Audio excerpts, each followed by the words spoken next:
سلیم بخاری صاحب نے بھی جوائن کر لیا ہے، انہیں بھی شامل گفتگو کر لیتے ہیں۔ بخاری صاحب ایک ایسی شخصیت جس کے صرف نام سے ہی لوگ واقف نہیں بلکہ ان کے کارنامے، ان کا کام، ان کا درد دل اور ان کا تمام علاقوں کی نمائندگی کرنا، یہ سب بھی ان کے کارنامے ہیں جس سے لوگ واقف ہیں۔ ان کا انتخاب ہوا ہے وزیر اعلیٰ پنجاب کے لیے نگراں کے طور پر، کیا کہیں گے سر آپ؟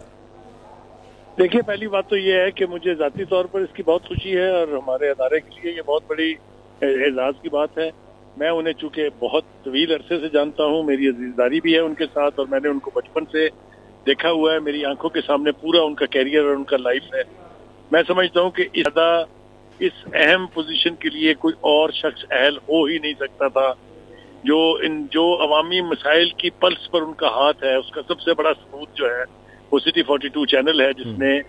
گراس روٹ لیول پر جا کے عوام کے مسائل کو نہ صرف ایڈریس کیا بلکہ اتھارٹیز کو فورس کیا۔ باقاعدہ سٹی 42 حکومت کے جتنے بھی ادارے تھے، جتنے بڑے بڑے گورنمنٹ کے انسٹیٹیوشن تھے، وہاں ایک خوف کی علامت تھا کہ اگر یہاں کام ٹھیک نہ ہوا تو سٹی 42 پر اس کی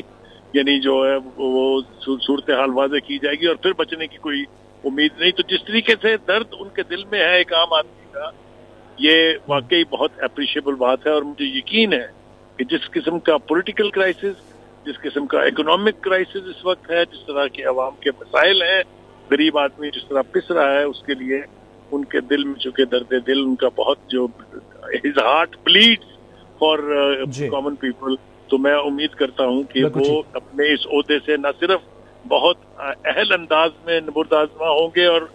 آپ دیکھیے گا کہ ایک ایسی مثال چھوڑ جائیں گے کہ کیئر ٹیکر چیف منسٹر جو ہے اس کا کنڈکٹ کیا ہوگا۔ بالکل ٹھیک ہے بخاری صاحب، آپ کی طرف آتے ہیں سر۔ سلیم بخاری صاحب ایک ایسا شخص جس نے وہ تمام کام جس کے بارے میں لوگوں نے کہا کہ یہ امپاسبل ہے، انہوں نے کہا نہیں آئی امپاسبل، یہ چینلز کی چین ہو یا باقی جو کام ہو وہ سب کچھ کیے ہوں۔ اب آپ کے خیال میں ظاہر ہے آپ سیاست کا جو میدان ہے اس کو بڑے اچھے سے سمجھتے ہیں، بہتر سمجھتے ہیں، کیا کیا چیلنجز ہوں گے بطور نگراں وزیر اعلیٰ پنجاب محسن رضا نقوی صاحب کے آگے؟ دیکھیے، پہلی بات تو یہ ہے کہ جو چودھری پرویز الہی صاحب کے اعتراضات ہیں یا مونس الہی کے جو اعتراضات ہیں، اس کے حوالے سے ایک مختصراً بات مجھے یہ کہنی ہے کہ اگر ان کو یاد ہو اور یاد رکھنا چاہیے، کہتے ہیں نا کہ جس کا احسان ہو اسے فراموش نہیں کرنا چاہیے۔ جو وہ پنجاب میں چیف منسٹر بن کے بیٹھے ہیں جب سے، اس میں محسن نقوی کا کتنا بڑا رول ہے سب کو پتا ہے، ان کو خود بھی پتا ہے اور جو ان دونوں کے جاننے والے لوگ ہیں ان کو بھی پتا ہے۔ ایک وقت میں انہوں نے نہ صرف یہ کہ نون لیگ کو منا لیا تھا کہ وہ ایکسپٹ کر لیں چودھری پرویز الہی کو اپنا چیف منسٹر، جو اس وقت ان کی چیف منسٹری چل رہی تھی وہ بھی ان کی مرہون منت ہے بہت حد تک، یہ بات بہت اچھی طرح سے لوگوں کو پتا ہے۔ اب آ جائیے ان کی کیپیبلٹیز کی طرف، دیکھیے گزارش یہ ہے کہ وہی شخص مداوع کر سکتا ہے مسائل کا جس کو علم ہو، اور وہی شخص مینج کر سکتا ہے اتنے بڑے صوبے کو جس کو ایکسپیرینس ہو۔ آپ ان کے چینل کے نیٹ ورک سے لے لیجئے اور بہت سارے ایسے پروجیکٹ جو انہوں نے کیے ہوئے ہیں لوگ جانتے ہیں ان کو اچھی طرح سے۔ سی این این سے ان کی ہسٹری کو شروع کر لیں آپ، اور آج ایک چینلز اور ایک اخبار چلانے تک ان کی ایڈمنسٹریٹو سکل سے بھی سب واقف ہیں، ان کی ڈیڈیکیشن سے بھی سب واقف ہیں، اور سب سے بڑی بات جو پلس ہے بہت بڑا وہ یہ وہ ایک ہمبل انسان ہے اور اپنے آپ کو کسی کے اوپر یعنی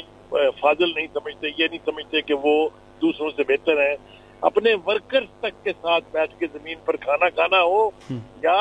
دن رات کام کرنا ہو، کوئی بہت بڑی ٹرانسمیشن مینج کرنا ہو، ہی از a person who will sit with any بڈی، تاکہ کام جو ہے وہ ڈیڈیکیشن کے ساتھ مکمل کیا جا سکے۔ میں سمجھتا ہوں صحیح ہے بخاری صاحب ٹھیک ہے، میں آپ کی اجازت سے نسیم زہرا صاحب نے ہمیں جوائن کیا، ان سے بات کر لیتے ہیں۔